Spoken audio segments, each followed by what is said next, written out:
અમદાવાદના કૃષ્ણનગર વિસ્તારમાં મોડી રાત્રે એક સ્થાનિક દુકાનમાં અસામાજિક તત્વો દ્વારા તોડફોડ કરવામાં આવી હતી, જેમાં 15 થી 20 દિવસ પહેલા કેટલાક આરોપીઓ આ દુકાને જમવા આવ્યા હતા અને ઓનલાઈન પેમેન્ટ કરવાનું કહ્યું હતું। જો કે પેમેન્ટ ન કરવામાં આવતા ફરિયાદી અને આરોપીઓ વચ્ચે બોલાચાલી થઈ। બાદમાં આ બોલાચાલી ઉગ્ર બની।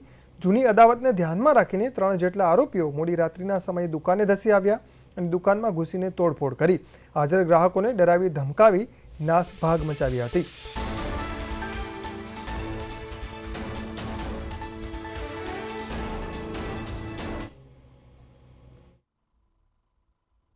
दस दिवस पहला जो आरोपी है ये त्या ईंडा खावा जाए छे अने बिल बने छे तो बिल ऑनलाइन पेमेंट करे छे। ऑनलाइन पछी जता रहे छे त्यारी पण ऑनलाइन आवेलुं हतुं पेमेंट ऑनलाइन आवेल हतुं नहीं એટલે આ બાબતે એને જાણ કરે છે તો એની અદાવત રાખીને અને આ રીતે 3 માણસો આવે છે ઈસમો અને આ રીતે મારામારી કરે છે। ઉર્ફે રાખુ હીરાભાઈ વણજારા કરીને છે, એ અંકુર સોસાયટીના રહેવાસી છે અને બાકી પકડવાની તજવીજ ચાલુ છે અને ફરિયાદીને વાગેલ છે અને સિવિલમાં ફરિયાદી દાખલ હતા। ડિસ્ચાર્જ થયેલ છે કાલે સાંજે અને આજે ફરિયાદ આવેલ છે, ફરિયાદ લીધેલ છે। અત્યારે આપણે કૃષ્ણનગર પોલીસ સ્ટેશન ખાતે ઉપસ્થિત છીએ।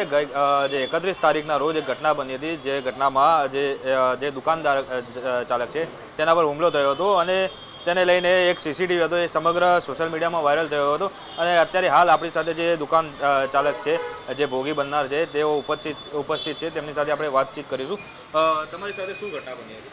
સાહેબ, હું મારું કામ કરતો હતો, 2-3 અજાણ્યા શખ્સ આવ્યા, એ લોકો એકદમથી કસ્ટમરને ચાકુ બતાવ્યું, કસ્ટમરને ભગાડી દીધા અને પછી લારી ઉપર દંડા ને બંડા ચાકુ ને બાકુ જે હતું એ માર્યું ને પછી અંદર આવ્યા, પછી મને બહુ માર્યો અને હું કંઈ કરવા જતો હતો તે ચાકુ આમ કરતા હતા અને મને હાથ ઉપર ને પીઠ ઉપર ને છાતી ઉપર અહીંયા વાગ્યું। અહીંયા કેટલા લોકો આવ્યા હતા? 3 જણા હતા। અને શું અદાવત એટલે કોઈ પૈસા બાકી હતા એવું શું હતું?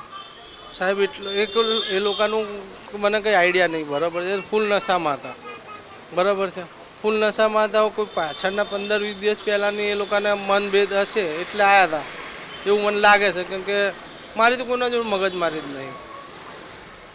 આના પહેલાં અગાઉ જે તમારી જોડે બબાલ થઈ છે, કંઈ પૈસા લેવાના તમારી પાસે બાકી હશે કે શું છે એવું કંઈ? એ લોકો ખાઈને ગયેલા તો પૈસા માંગ્યા હતા, તો મને કે નાખું છું એવું કહેતા હતા। સ્કેન કર્યું ને પછી 420 રૂપિયા હતા, અમને નાખી તો દીધા, પણ થોડું એના હિસાબે હશે મને લાગે છે। એક જ માંગ છે, કાયદેસર એ લોકોને કાર્યવાહી થાય અને બીજી ફેર આવું ના થાય એવું મારી માંગણી છે। કેમ કે એ લોકો હથિયાર લઈને આવેલા, છોકરા બી ગભરાઈ ગયા, મારા છોકરા રોવા લાગ્યા અને સીસીટીવી કેમેરામાં દેખાય જ છે કે ભાઈ આપણી કોઈ ભૂલ નથી, આપણે આપણા કામમાં જ હતા।